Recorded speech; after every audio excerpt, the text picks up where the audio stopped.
प्रगति और विकास का, आस और विश्वास का, जन जन के जीवन की खुशहाली का दर्पण, जन जन के जीवन की खुशहाली का दर्पण।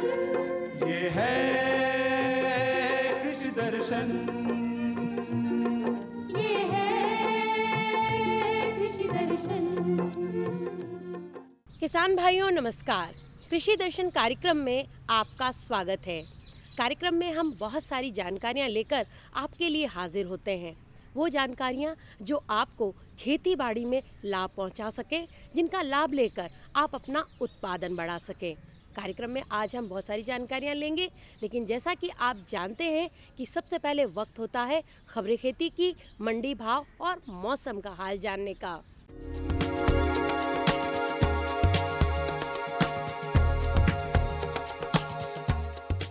किसान भाइयों नमस्कार। खेती किसानी की खबरों में आप सभी का बहुत बहुत स्वागत है। आइए सबसे पहले एक नज़र डालते हैं आज की खेती से जुड़ी हुई कुछ खास खबरों पर। 2023 अंतर्राष्ट्रीय मोटा अनाज वर्ष घोषित। खेती में व्यावसायिक नजरिया दिलाएगा लाभ। कीटनाशक की जगह गौमूत्र का उपयोग करे किसान। और शिमला मिर्च की नई किस्म विकसित। प्रधानमंत्री नरेंद्र मोदी ने बताया कि वर्ष 2023 को पूरी दुनिया अंतर्राष्ट्रीय मोटा अनाज वर्ष के रूप में मनाएगी। संयुक्त राष्ट्र महासभा ने भारत के इस प्रस्ताव को मंजूरी दी है। बाजरा, रागी, जवार जैसे मोटे अनाज को लेकर भारत को बड़ी कामयाबी मिली है। संयुक्त राष्ट्र महासभा ने भारत के प्रस्ताव को मंजूरी प्रदान की है।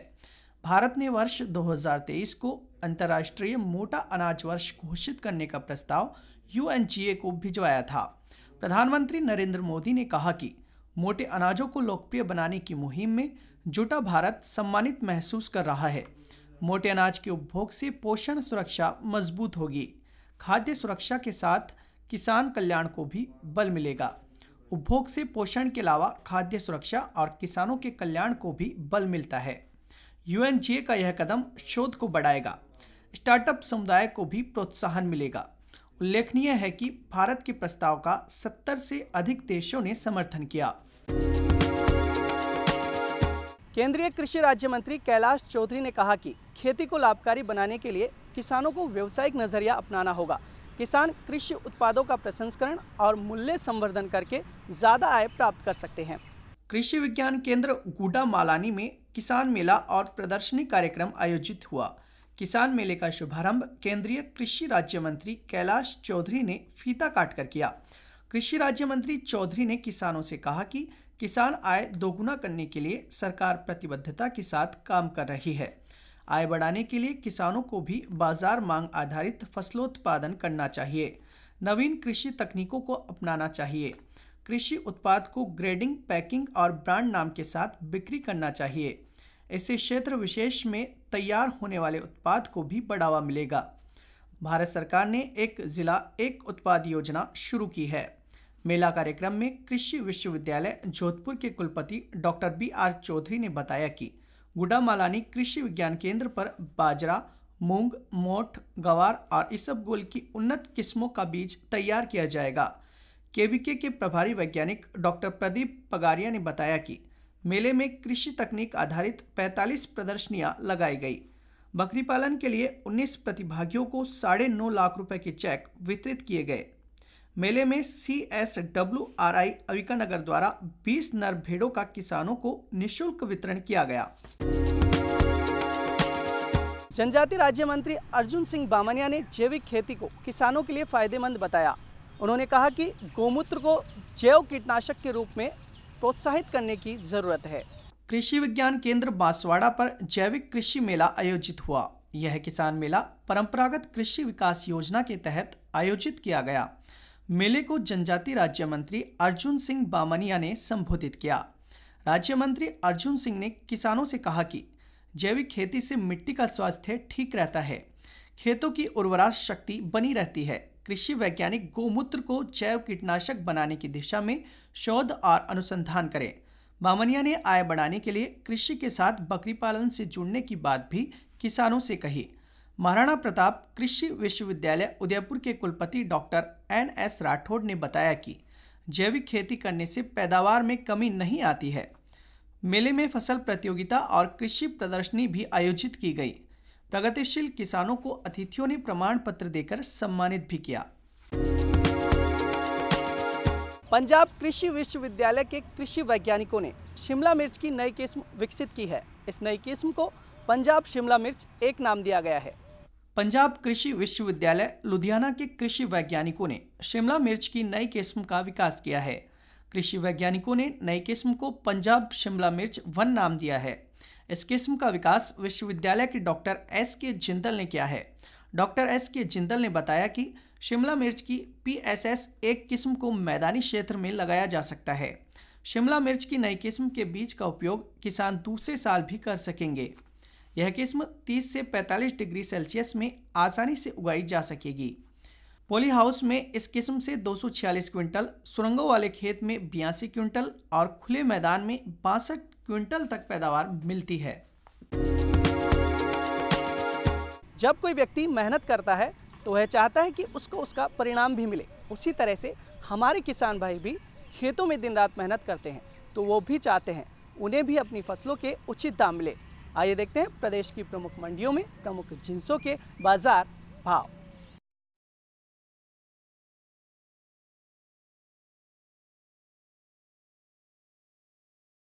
बाजरा दौसा की मंडी में 1185, कोटा की मंडी में 1141, नागौर की मंडी में 1200, बूंदी की मंडी में 1231 और सवाई माधोपुर की मंडी में बाजरा के भाव 1140 रुपये प्रति क्विंटल बोले गए। जौ दौसा की मंडी में 1325, कोटा की मंडी में 1415, नागौर की मंडी में 1350, बूंदी की मंडी में 1332 और सवाई माधोपुर की मंडी में जौ के भाव 1360 रुपये प्रति क्विंटल बोले गए। सरसों दौसा की मंडी में 5300, कोटा की मंडी में 5141, नागौर की मंडी में 5400, बूंदी की मंडी में 5241 और सवाई माधोपुर की मंडी में सरसों के भाव 5280 रुपये प्रति क्विंटल बोले गए। चना दौसा की मंडी में 4300, कोटा की मंडी में 4200, बूंदी की मंडी में 4350 और सवाई माधोपुर की मंडी में चना के भाव 4000 रुपये प्रति क्विंटल बोले गए। गेहूं दौसा की मंडी में 1700, कोटा की मंडी में 1963, नागौर की मंडी में 1700, बूंदी की मंडी में 1711 और अंत में सवाई माधोपुर की मंडी में गेहूं के भाव 1590 रुपये प्रति क्विंटल बोले गए। किसान भाइयों, प्रदेश के तापमान में बढ़ोतरी के साथ ही गर्मी भी बढ़ने लगी है। आइए इसी क्रम में देखते हैं प्रदेश के मौसम का हाल। खरीद एजेंसियों के लिए किसान अपना पंजीयन खरीद केंद्रों के माध्यम से करवा सकेंगे। किसानों के सत्यापन के लिए जन आधार कार्ड जरूरी होगा। किसी भी प्रकार की जानकारी के लिए टोल फ्री नंबर 1800-180-6001 पर फोन किया जा सकेगा। कृषि अनुसंधान उपकेंद्र गोनेडा कोटपुतली में राष्ट्रीय कृषि विकास योजना के तहत आयोजित प्रक्षेत्र दिवस पर रबी फसलों में बीज उत्पादन पर उन्नत तकनीकों की जानकारी दी गई।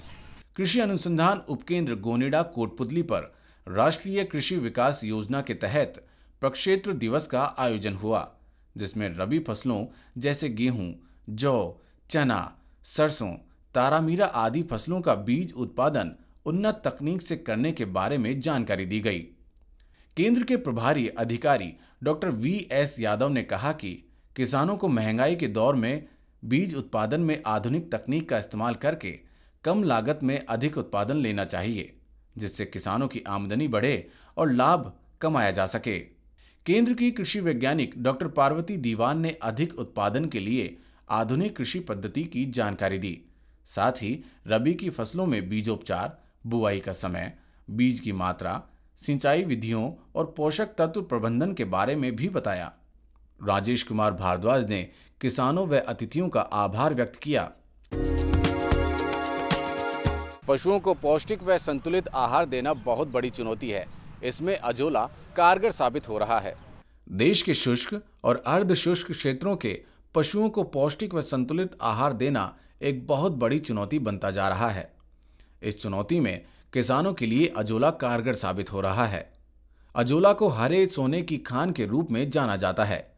केंद्रीय शुष्क बागवानी संस्थान पंचमहल गुजरात के अनुसार यह प्रकृति का दिया हुआ आकर्षक उपहार है। अजोला न केवल दुधारू पशुओं के लिए पोषक आहार है, बल्कि दूसरे पशुओं जैसे भेड़, बकरी, खरगोश, मुर्गी और बटेर आदि के लिए सर्वगुण संपन्न पौष्टिक आहार है। किसान भाई अजोला का व्यावसायिक उत्पादन कर अपनी आय को कई गुणा कर सकते हैं। अजोला जल की सतह पर तैरने वाली एक जलीय फर्न है। अजोला की जड़ों की लंबाई 1 से 1.5 सेंटीमीटर होती है। यह त्रिभुजाकार होता है। यह वेलवेट की तरह छोटे छोटे बालों से घिरी रहती है। हमारे किसान भाइयों को अपनी जिंसों के उचित मूल्य का इंतजार हमेशा ही रहता है, जिससे उनकी आर्थिक स्थिति मजबूत बनती है। आइए देखते हैं प्रदेश की प्रमुख मंडियों में प्रमुख जिंसों के बाजार भाव।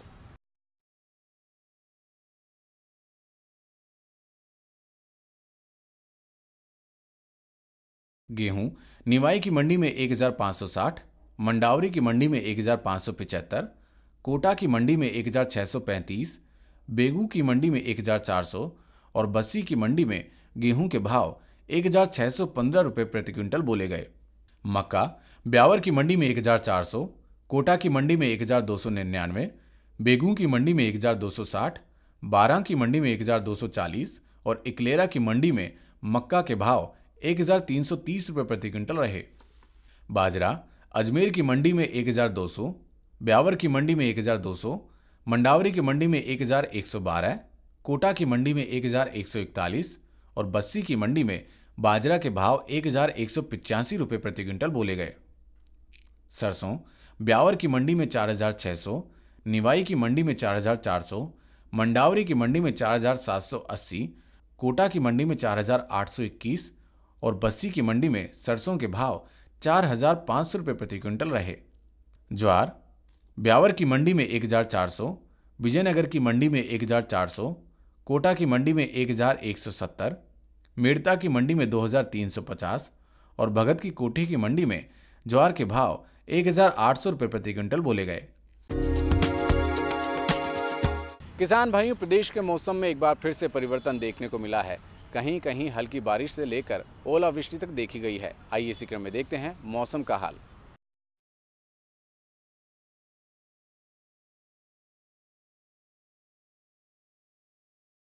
आइए देखते हैं प्रदेश के प्रमुख जिलों का आज का तापमान। जयपुर का अधिकतम तापमान 33 डिग्री सेल्सियस और न्यूनतम तापमान 19 डिग्री सेल्सियस। कोटा का अधिकतम तापमान 36 डिग्री और न्यूनतम तापमान 20 डिग्री सेल्सियस। जोधपुर का अधिकतम तापमान 35 डिग्री सेल्सियस और न्यूनतम तापमान 19 डिग्री सेल्सियस। बीकानेर का अधिकतम तापमान 33 डिग्री सेल्सियस और न्यूनतम तापमान 20 डिग्री सेल्सियस। श्रीगंगानगर का अधिकतम तापमान 32 डिग्री सेल्सियस और न्यूनतम तापमान 18 डिग्री सेल्सियस दर्ज किया गया। किसान भाइयों, खबरें खेती की में आज बस इतना ही। आप देखते रहिए कृषि दर्शन। नमस्कार। अभी आप देख रहे थे खबरें खेती की और मंडी भाव। साथियों, कुष्मांड कुल की सब्जियों में लौकी, तोरई, टिंडा, तरबूज, खरबूज आदि सब्जियां आती हैं, जिनसे किसान भाई अच्छा मुनाफा कमा सकते हैं। लेकिन कुष्मांड कुल की सब्जियों का उत्पादन कैसे किया जाए, इसकी विस्तार से जानकारी देने के लिए आज हमारे साथ हैं हमारे विशेषज्ञ डॉक्टर अनिल कुमार सोनी साहब। आज मैं आपको कुष्मांड कुल की सब्जियों की उन्नत खेती के बारे में बताऊंगा। जैसा कि आपको पता है कि कुष्मांड कुल के अंदर खीरा, ककड़ी, लौकी, तोरई, करेला, टिंडा, ये सब सब्जियां कुष्मांड कुल में ही आती है। इसके अलावा तरबूज और खरबूजा भी इसी के अंदर आता है। किसान भाइयों, ये सब्जियां ज़्यादातर हम फरवरी, मार्च या जुलाई के माह के अंदर लगाते हैं। ये दोनों मौसम में लगा देते हैं। खीरा है और ककड़ी है, इसको हम सलाद के रूप में काम में लेते हैं। लौकी, तोरई, करेला, टिंडा, ये सब्जियों को हम पका करके काम में लेते हैं। कुछ सब्जियां ऐसी जिसको हम पका के भी काम में लेते हैं और कच्ची भी काम में लेते हैं। तरबूज और खरबूजा उसको हम ताज़े सब्जी के रूप में काम में लेते हैं। इसके अलावा इन सब्जियों को हम 2 बार लगा सकते हैं, बरसात में और जायद के अंदर। तो ये 2 तरह के मौसम हैं। ये सब्जियां हैं बहुत ही पोषक तत्व से बहुत ही रिच है, इसके अंदर न्यूट्रिशनली बहुत ही हाई है ये सब्जियां, और बहुत सी बीमारियों में इनका उपयोग करते हैं। जैसे करेला है, ये मधुमेह रोग के अंदर बहुत ही फ़ायदेकारक है। कद्दू और लौकी और तोरई ये पाचन तंत्र को हमारे बहुत ही मजबूत बनाती है। इनको खाने से कब्ज़ नहीं होती है, आपके बहुत पाचन तंत्र हमारा अच्छा रहता है।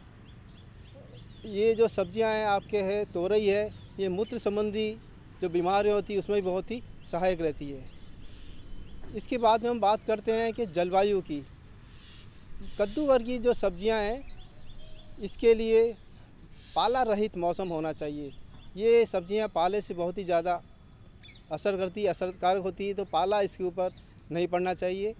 जो इसके लिए उपयुक्त तापमान है 30 से 35 डिग्री सेंटीग्रेड, इसके लिए तापमान बहुत ही उपयुक्त है। कुछ सब्जियां ये 40 डिग्री टेम्परेचर के ऊपर इनको उगाने में बहुत ही डिफ़िकल्टी आ सकती है, और 20 डिग्री सेंटीग्रेड से कम तापमान के ऊपर भी इनको डिफ़िकल्टी आती है। जो आपके खीरा है वो 16 से 18 डिग्री टेम्परेचर के ऊपर भी इसको आराम से उगा सकते हैं। उसके बाद बात करें हम इसकी मृदा की, किस तरह की मिट्टी इसके लिए आवश्यक है। इसके लिए जीवाश्म युक्त अच्छी दोमट मिट्टी बहुत ही उपयुक्त है, जो कि हल्की होनी चाहिए। इसका पीएच का मान 5.5 से कम वाली मिट्टी उपयुक्त नहीं है। खेत की तैयारी के लिए 3 से 4 बार हम इसमें हल जलाकर जुताई करते हैं। उसके बाद 2 से 3 बार इसमें पाटा लगाते हैं, इसमें पर्याप्त मात्रा में, जिससे कि नमी बनी रहे। बहुत बार किसान भाइयों, आपको पता है कि दीमक का प्रकोप बहुत ही पाया जाता है हमारे मिट्टी के अंदर। तो दीमक की रोकथाम करने के लिए क्लोरोपाइरोफॉस 20 EC यानी 2 लीटर प्रति हेक्टेयर के हिसाब से हम जब खेत की तैयारी करते हैं उस समय इसके अंदर मिश्रण कर दें। तो इस प्रकार से हम खेत की तैयारी के लिए मिट्टी इसके लिए उपयुक्त है। इसके बाद में हम बात करें किसान भाइयों किस्मों की, तो जो लौकी है उसके लिए जो किस्में हमारे क्षेत्र के लिए उपयुक्त है, summer prolific long, Pusa summer prolific round, Punjab gold, Punjab straight, Pusa Naveen. इसके बाद बात करें हम तोरई की पूसा नजदर, CO1 पूसा मेघदूत। और इसके अलावा बात करें खरबूजा की, पूसा मधुरस और पूसा केसर। ये जो किस्में हैं खरबूजा और तरबूज की लगा देते हैं। RMT3 ये भी हमारे क्षेत्र के लिए बहुत ही उपयुक्त है। पूसा बेदाना, जिसका कि बीज बिल्कुल नहीं होता है, ये आपके तरबूज की किस्म है। तो ये तो हुई बात किसान भाइयों किस्मों की। अब हम बात करते हैं इसको बीज की मात्रा क्या है और कितने दूरी के ऊपर हम लगाएं। 4 से 5 किलोग्राम प्रति हेक्टेयर के हिसाब से हम तोरई, लौकी, खरबूजा, टिंडा की हम बीज की आवश्यकता होती है। जो ककड़ी की है 3 से 4 किलोग्राम प्रति हेक्टेयर की बीज की आवश्यकता होती है। तो लगभग आप कह सकते हो कि इसमें 4 से 6 किलोग्राम बीज 1 हेक्टेयर के लिए पर्याप्त होता है कद्दू वर्गीय सब्जियों के लिए। जो डिस्टेंस है तो इसकी हम खेती 2 प्रकार से कर सकते हैं। एक तो हम मेड़ों के ऊपर कर सकते हैं। बहुत बार हम क्या है कि सब्जियों की खेती जल्दी करना चाहते हैं, हम दिसंबर में ही सोइंग कर देते हैं। तो दिसंबर में सोइंग करने के लिए खेत के बीच में हम नालियाँ बना देते हैं। नाली की चौड़ाई लगभग 90 सेंटीमीटर होती है और उसके अंदर बीज की बुआई 90 से 120 सेंटीमीटर डिस्टेंस के ऊपर करते हैं, और उसके दोनों तरफ 1.8 से 2.4 मीटर डिस्टेंस छोड़ देते हैं, जहाँ पर कि उसकी जो बेलें हैं फैलती है। और उसके बाद इतने डिस्टेंस के बाद में वापस हम नाली बनाते हैं इसी डिस्टेंस के ऊपर। तो इस तरह से हम जो उसकी बेलें हैं कद्दू वर्गीय फलों की, उसको इधर फैलाने का काम करते हैं। और यहाँ पे हम एक काम और कर सकते हैं, बहुत बार हम पलवार बिछा देते हैं। पलवार या हम कहते हैं मल्चिंग, घास फूस या कोई ऐसा पत्ते वत्ते, जिससे कि आपके मॉइस्चर की नमी बनी रहे, आपके पानी की आपको कम आवश्यकता रहे। और जो आपने कद्दू वर्गी सब्ज़ी लगाए हैं, फ्रूट के ऊपर किसी प्रकार की रॉटिंग या सड़न नहीं हो, फ्रूट उसके ऊपर रहेगा तो नीचे मॉइस्चर के संपर्क में नहीं आएगा, तो इस तरह से वो ख़राब नहीं होगा, तो आपको बाज़ार में इसकी कीमत अच्छी मिलेगी। तो पलवार लगाने का काम भी हम करते हैं। बहुत बार हम कद्दू वर्गी सब्जियों के अंदर सहारा देने का काम करते हैं, तो 60 से 90 सेंटीमीटर दूरी के ऊपर लकड़ी के डंडे लगा देते हैं और उसके ऊपर 60-60 सेंटीमीटर दूर तार बांध देते हैं। उसी के ऊपर हम बेलों को चढ़ाते हैं, जिससे कि वो हम इंटरकल्चर ऑपरेशन करें, उसके अंदर आपके आराम रहे, किसी प्रकार से मॉइस्चर के टच में नहीं रहे, तो आपके फल अच्छी क्वालिटी का आपके मिले। तो किसान भाइयों, ये तो बात हुई आपके हम कैसे लगाएं, बीज दर क्या है, क्या डिस्टेंस के ऊपर लगाएं, कैसे सहारा दें। उसके बाद बात करें हम कितनी खाद और पानी दें, तो 200 से 250 क्विंटल जो आपके लौकी है, तोरई है, करेला है, टिंडा है, इसके अंदर दें। जबकि 250 से 300 क्विंटल तरबूज और खरबूजे के अंदर हम प्रति हेक्टेयर के हिसाब से गोबर की सड़ी हुई खाद इसके अंदर डालते हैं, जो कि हम खेत की तैयारी के समय डालते हैं। इसके अलावा हम 60 किलोग्राम नाइट्रोजन, 80 किलोग्राम फॉस्फोरस और 60 किलोग्राम ही पोटास की खाद भी डालते हैं। जो नाइट्रोजन है वो 2 भागों में करते हैं, 30 किलोग्राम प्रति हेक्टेयर हम खेत की तैयारी के समय डालते हैं, और बची हुई जो 30 किलोग्राम है बीज अंकुरण के 30 से 35 दिन बाद में हम एज ए टॉप ड्रेसिंग डालते हैं, जो कि आपकी जो बेलों की बढ़वार के लिए बहुत ही बढ़िया रहता है। तो इस तरह से हम इसके अंदर खाद डालते हैं। इसके बाद बात करें हम सिंचाई की। किसान भाइयों, जैसे कि पता है कि कद्दू वर्गीय सब्जियों को हम या तो जायद में लगाते हैं या हम लगाते हैं बरसात के मौसम में। बरसात के मौसम में यदि निरंतर बरसात होती रहे, निरंतर होते रहे, बराबर बरसात होती रहे, तो हमको पानी देने की आवश्यकता नहीं है।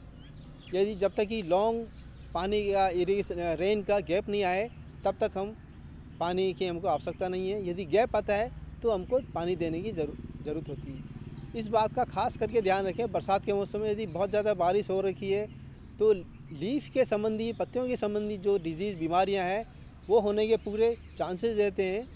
तो पानी का पर्याप्त मिट्टी में से निकास होना चाहिए आपके। गर्मी के अंदर हम 4 से 5 दिन के अंतराल के ऊपर पानी देते हैं, जो कि इस कद्दू वर्गीय सब्जियों के लिए बहुत ही पर्याप्त है आपके।